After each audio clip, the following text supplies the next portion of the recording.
it's a fantastic place to teach drums and also for the students to learn their instruments, because we have a very good infrastructure of acoustic drum kits as well as electronic drum kits, where the students get different kind of flavors.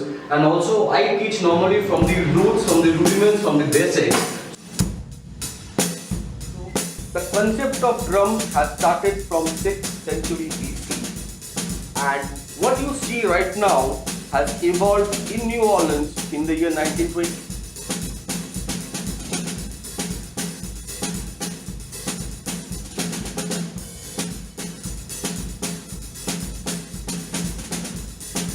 What is a groove? A groove means a phrase, a continuous phrase which is repeated, and a fill. We are talking about a fill means it is a very short thing and a transitional part. We call it as a transitional part.